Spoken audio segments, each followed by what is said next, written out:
సందర్భంగా కృష్ణా జిల్లా జాతీయ బీసీ సంక్షేమ సంఘం రాష్ట్ర నాయకులు, జిల్లా నాయకులు, కుత్తివెన్న, బంటిమిల్లు, గూడూరు, పెడన నాయకులు పేర్లు చెప్పాలంటే లెంత్ ఎక్కువ అవుతుంది కాబట్టి అందరూ కలిసి ఈరోజు గణతంత్ర దినోత్సవం చేయడం జరుగుతుంది.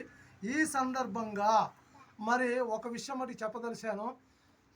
గోడవల్లి కృష్ణార్జునరావు గారు తాను 7వ తరగతి చదువుతున్నప్పుడే డాక్టర్ బిఆర్ అంబేద్కర్ యొక్క ఆశయాలు తెలుసుకొని ఉంటే ఈరోజు మా బావ ఒక ఎమ్మెల్సీ అవుతుడు, ఒక పార్లమెంట్ సభ్యుడు అవుతుడు, ఈరోజు ఒక ఉన్నతమైన రాజకీయ స్థితిలో ఉంటుడు.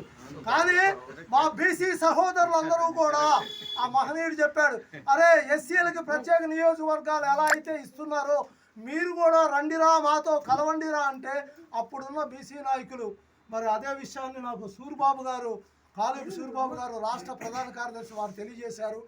ఆ రోజు మనం అంబేద్కర్కి అడుగులో అడిగేసి ఉంటే మాస్టర్ గారు ఈరోజు ఈ పరిస్థితి ఉన్నదండి.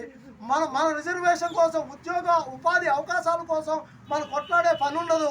ఆ రోజే మనకి ఎస్సీలకు ఎలా అయితే ప్రత్యేక నియోజకవర్గాలు ఇచ్చారో మనకు కూడా బీసీలకి ప్రత్యేక నియోజకవర్గాలు ఇద్దరు. మాస్టర్ గారు మనం అంబేద్కర్ గారికి క్షమాపణ చెప్పవలసిన స్థితిలో మనం ఉన్నామని కాళీ సూరిబాబు గారు తెలియజేశారు. మరి ఇంత నాలెడ్జీ ఉండి ఈరోజు జాతీయ బీసీ సంక్షేమ సంఘం జిల్లా అధ్యక్షుడిగా గోడవల్లి కృష్ణార్జునరావు గారు మమ్మల్ని అందరినీ సమకూర్చి మాకు అందరికీ ఫోన్లు చేసి మరి ఫ్లాగ్ తీసుకొని మరి బ్యాడ్జీలు తీసుకొని ఈ కార్యక్రమాన్ని సక్సెస్ చేయాలి. మరి అంబేద్కర్ మరి ఆ రాజ్యాంగం రచించేటప్పుడు ఎన్ని కష్టాలు పడ్డాడు, ఎన్ని విమర్శలకు లోనయ్యాడు.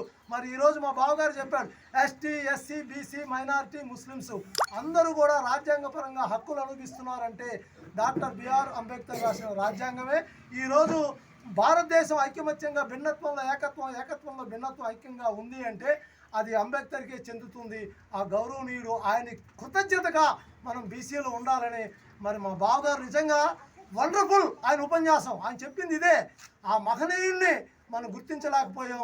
ఇప్పటికైనా సరే రాజ్యాంగంలో బీసీలకి ఉద్యోగ ఉపాధి అవకాశాలు మరి కులగన జరగాలి. అలాగే మా బావగారు కూడా చాలాసార్లు నాతో చెప్తూ ఉంటాడు, ఏమండి మాస్టర్ గారు బావగారు అంటే బావగారు అంటాడు, మరి ఏపీలో బీసీ సంక్షేమ సంఘ శాఖ అనేది ఒకటి ఉంది, మరి కేంద్రంలో కూడా బీసీ సంక్షేమ సంఘ శాఖ ఎందుకు లేదండి, మరి 75% ఓటు జనాభా ఉంది కదా ఏంటి బావా అని ఆయన నన్ను అడిగిన సందర్భం ఉంది. ఆయన అడిగినప్పుడు నా మైండ్ బ్లాక్ అయిపోయింది. అవునండి, స్వతంత్రం వచ్చి ఇన్ని సంవత్సరాలు అయింది, రాజ్యాంగం రాసి 77 సంవత్సరాలు అయింది, మరి ఇప్పటికీ సెంట్రల్ గవర్నమెంట్లో బీసీ సంక్షేమ శాఖ ఎందుకు లేదు, దానికోసం కూడా మనం కృషి చేయాలని మరి గోడవల్లి కృష్ణార్జునరావు చెప్పడం జరిగింది. అలాగే సూరిబాబు గారిని కూడా ఈ సందర్భంగా అభినందిస్తున్నాను. మహామేధ ఒకటే మాట అన్నాడు, ఆ రోజు మనం అంబేద్కర్ అడుగులో అడిగేయకపోవటం వల్ల, చేతిలో చెయ్యకపోవటం వల్ల, ఆయనకి మనం మోడర్న్ సపోర్ట్ చేయకపోవటం వల్లే ఈరోజు కూడా బీసీల హక్కుల కోసం పోరాటం చేస్తున్నారు అని చెప్పడం జరిగింది. మరి ఈరోజు ఒకటే మాట చెప్తున్నాను, ఇక నేను ముగిస్తున్నాను.